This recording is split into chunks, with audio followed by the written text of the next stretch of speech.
Hello friends, स्वागत है आपका क्रैक एग्जाम चैनल पे। आज हम लोग देखने वाले हैं लैटिट्यूड और लॉन्गिट्यूड को। लैटिट्यूड और लॉन्गिट्यूड ज्योग्राफी का एक सबसे महत्वपूर्ण टर्म है जिसके बारे में आपको नॉलेज होना चाहिए। तो चलिए देखते हैं लॉन्गिट्यूड और लैटिट्यूड को। सबसे पहले लैटिट्यूड, इसको याद रखिएगा कि इसको हिंदी में क्या कहते हैं, अक्षांश। ठीक है, इसको क्या कहते हैं, अक्षांश। लॉन्गिट्यूड को हिंदी में कहते हैं देशांतर। ओके, अब ये लैटिट्यूड होता कैसा है, आप देख रहे हो यहाँ पर आपको अर्थ का पिक्चर दिख रहा होगा और यहाँ पर कुछ लाइंस जो है वो खींची गई हैं। ये जितनी भी लाइंस हैं वो सब आपको हॉरिजॉन्टल में दिख रहा होगा। ठीक है, जितनी भी हॉरिजॉन्टल लाइंस हैं इन्हीं को हम लोग क्या कहते हैं, लैटिट्यूड। ओके, आप इसको याद रख सकते हो जैसे कि जो लाइनें लेटी हुई हैं, ठीक है, जैसे कि ये। ओके, जो लाइनें लेटी हुई हैं इसको हम लोग लैटिट्यूड के नाम से जानते हैं। ठीक है, लैटिट्यूड जो है वो एक इमेजिनरी लाइंस है।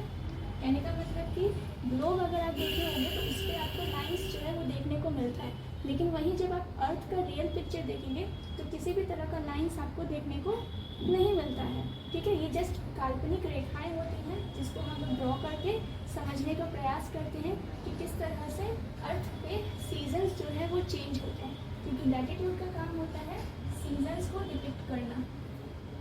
ओके, अब आप देख रहे होंगे कि यहाँ पर आपको लैटिट्यूड दिख रहा होगा 0 डिग्री, है ना, जिसको हम लोग इक्वेटर के नाम से जानते हैं। इसी को हम लोग ग्रेट सर्कल भी कहते हैं।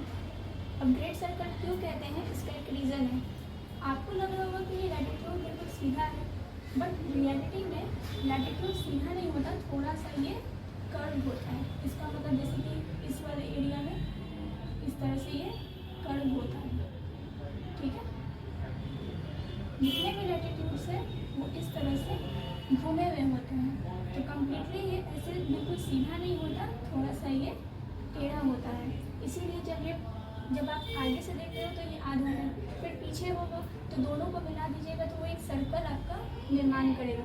इसीलिए इक्वेटर पे सबसे बड़ा ग्रेट सर्कल निर्माण होता है। अच्छा, लैटिट्यूड क्या करता है, आप देख रहे हो कि ये इक्वेटर बीचों बीच है, बिल्कुल सेंटर।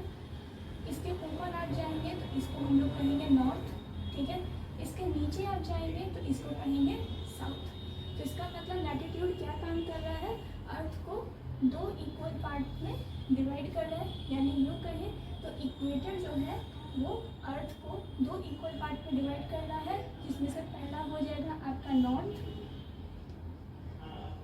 और दूसरा हो जाएगा साउथ। ठीक है, उत्तर और दक्षिण। उसके बाद आप देखोगे कि जितने भी लैटिट्यूड हैं वो सब पैरेलल हैं। कहने का मतलब पैरेलल लाइंस वो लाइंस होती है जो कहीं भी एक दूसरे को कट नहीं करती हैं, काटती नहीं हैं, ना मिलती हैं। ठीक है, तो उसको हम लोग पैरेलल लाइंस कहते हैं।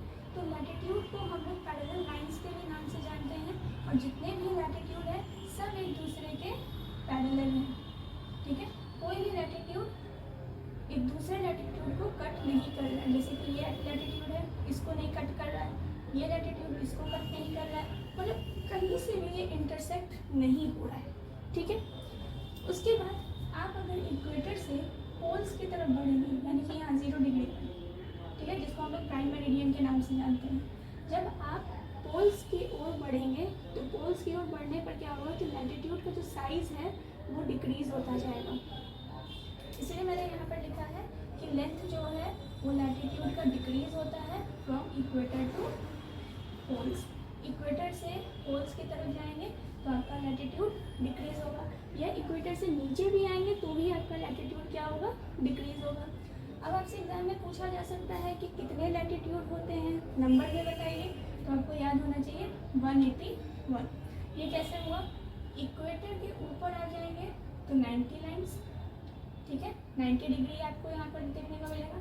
इक्वेटर से नीचे जाएंगे तो यहाँ पर आपको 90 डिग्री मिलेगा।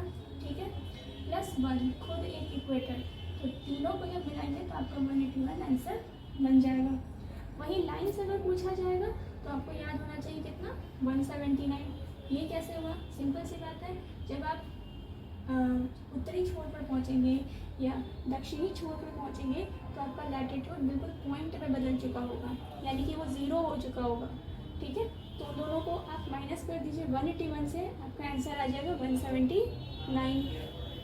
उसके बाद दो लैटिट्यूड के बीच का डिस्टेंस, मान लीजिए ये कोई लैटिट्यूड है और ये लैटिट्यूड है, इन दोनों के बीच का डिस्टेंस, ठीक है, ये इन दोनों के बीच का डिस्टेंस कितना होगा, 111 किलोमीटर, ठीक है। कोई ये दो लैटिट्यूड का अगर आपसे डिस्टेंस पूछे तो आपका आंसर होना चाहिए 111 किलोमीटर। अगर माइल्स, अब बात कर लेते हैं लॉन्गिट्यूड का। तो लॉन्गिट्यूड किसे कहते हैं, यानी कि देशांतर, यानी कि वो लाइंस जो कि आपके पोल से स्टार्ट हो रही हो और पोल पर ही एंड हो रही है, ठीक है, तो वो आपका लॉन्गिट्यूड हो गया। ये भी इमेजिनरी लाइंस होता है, यानी कि एक्चुअली आप देखेंगे तो अर्थ पे आपको किसी भी तरह का लाइंस ऐसा नहीं देखने को मिलेगा, लेकिन जब आप ग्लोब पर देखेंगे तो ग्लोब पर आपको देखने को मिलेगा, ठीक है। और ये लाइंस किस लिए होता है, लोकेशन डिपिक्ट करने के लिए, ठीक है। जैसे आप लोगों को पता होगा, जैसे हमारा INS है, ठीक है, या फिर कोई भी जहाज़ है और उसका लोकेशन पता लगाना हो तो हम लोग लॉन्गिट्यूड का इस्तेमाल करते हैं। अगर लॉन्गिट्यूड आपको पता है तो पार्टिकुलर जहाज़ का लोकेशन हम लोग फाइंड कर सकते हैं। ये क्या करता है लॉन्गिट्यूड, अर्थ को दो इक्वल पार्ट्स में डिवाइड करता है, ईस्ट और वेस्ट, जैसा कि आपको फिगर में दिख रहा होगा। हर लॉन्गिट्यूड, ठीक है, जैसे मान लीजिए 1 डिग्री लॉन्गिट्यूड है, 2 डिग्री लॉन्गिट्यूड होगा, 3 होगा, ऐसे ऐसे करते करते करते करते आपका जितना भी लॉन्गिट्यूड्स है, बहुत सारे लॉन्गिट्यूड्स आपके होंगे। तो मान लीजिए 1 डिग्री लॉन्गिट्यूड है, ठीक है, 1 डिग्री से 2 डिग्री वाले लॉन्गिट्यूड पे अगर आपको जाना है तो कितना टाइम आपको लगता है, तो याद रखिएगा 4 मिनट, ठीक है। 1 डिग्री लॉन्गिट्यूड का मान है 4 मिनट, ओके। अब हर लॉन्गिट्यूड को देखोगे, अगर ग्लोब में देखोगे या मैप में देखोगे तो 15-15 का आपको वहाँ पर डिस्टेंस जो है या डिग्री जो है वो देखने को मिलेगा। जैसे 15 डिग्री होगा, 15 के बाद 30 होगा, 30 के बाद 45 होगा, इस तरह से। तो 15 डिग्री है, 1 डिग्री का मान 4 है, तो 15 डिग्री को अगर हम 4 मिनट से इंटू कर देंगे तो 60 मिनट निकल आएगा, यानी कि 1 घंटा। यानी कि अगर आपको 1 डिग्री वाले लॉन्गिट्यूड से 2 डिग्री वाले लॉन्गिट्यूड में पहुंचना है तो 4 मिनट का समय लग रहा है। अगर 15 डिग्री पर पहुंचना है तो आप 15 से 4 को इंटू कर देंगे तो आपको 1 घंटे का समय लगेगा। इसी तरह से हम लोग टाइम फाइंड करते हैं, ठीक है।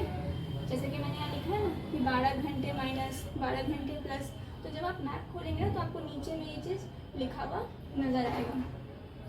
लॉन्गिट्यूड सबसे वाइडेस्ट एरिया कहाँ पर होता है, ऑब्वियस सी बात है इक्वेटर पे होगा, ठीक है। आप यहाँ पर देख भी सकते हो कितना वाइडेस्ट एरिया है ना। तो ये इक्वेटर में ही आपको वाइडेस्ट एरिया देखने को मिलेगा। डिस्टेंस कितना है, 11132 किलोमीटर, यानी एक लॉन्गिट्यूड से दूसरे लॉन्गिट्यूड में अगर आप जाएंगे तो आपको 111.32 किलोमीटर ट्रैवल करना पड़ेगा, तब आप 1 डिग्री से दूसरे डिग्री पहुंचेंगे। दूसरे से तीसरे भी जाना है तो भी आपको इतना ही डिस्टेंस पार करना पड़ेगा।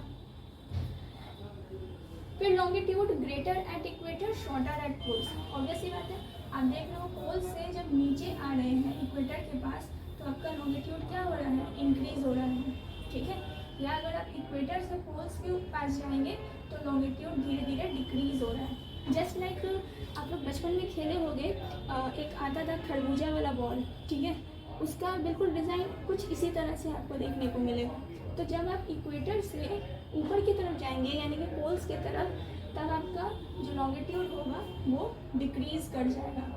इंक्रीज कब करेगा, डिक्रीज कब करेगा, इस सिचुएशन को याद रखिएगा। जैसा क्वेश्चन वैसा आंसर, ठीक है। तो ये था आपका लैटिट्यूड और लॉन्गिट्यूड। आई होप कि आपको ये वीडियो पसंद आया होगा। पसंद आया है तो please like share and subscribe ज़रूर करें। Thank you.